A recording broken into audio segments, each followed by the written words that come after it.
Les Antilles toujours, et cette enquête judiciaire qui a donc été ouverte après une interview d'Elie Domota devant les caméras de Télé Guadeloupe. Les gendarmes ont saisi les cassettes de cet entretien et le parquet de Pointe-à-Pitre va s'interroger sur ses propos. Le leader du LKP a affirmé que si les entrepreneurs refusaient d'appliquer l'accord négocié, il devrait quitter la Guadeloupe, ajoutant qu'il ne laissera pas une bande de béquets rétablir l'esclavage. Alors, Elie Domota a-t-il été trop loin? Benoît Duquesne l'a rencontré à Pointe-à-Pitre. On l'écoute.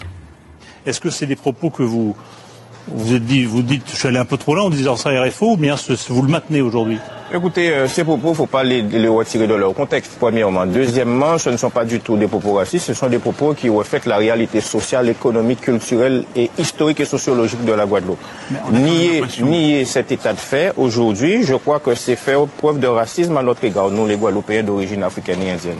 On a quand même l'impression dans votre discours qu'il y a quelquefois justement un double discours, très conciliant avec les médias nationaux, très conciliant avec l'extérieur, et puis très dur éventuellement à l'intérieur et très pousse au crime à l'intérieur. Je crois que c'est ce que les gens veulent faire croire, mais aujourd'hui, je crois qu'il ne faut pas nier que les rapports en Guadeloupe sont construits sur des rapports de classe et de race depuis 400 ans, et ces rapports persistent. Alors aujourd'hui, s'il faut aller les expliquer devant un tribunal, nous sommes sereins, nos avocats sont saisis de cette affaire-là, et nous sommes prêts. Nombreux que d'habitude, tous les secteurs professionnels sont toujours représentés.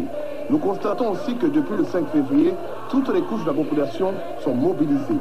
C'est ainsi que les mulâtres, les chabins, chabines, indiens, chinois, noirs ou blancs et bien d'autres défilent côte à côte dans les rues de la capitale.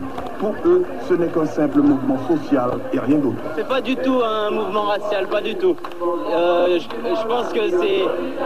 le fait est que la plupart du monopole sont tenus par des blancs et c'est pour ça qu'il y a des gens qui leur en veulent.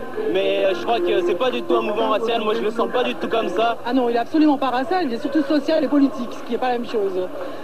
Alors vous y participez, pourquoi exactement? Pourquoi? Parce qu'il me semble absolument injuste que le partage des richesses soit fait comme il est fait actuellement et qu'il y ait des gens qui n'arrivent pas, malgré leur travail ou malgré leur recherche de travail, à trouver leur place dans la société.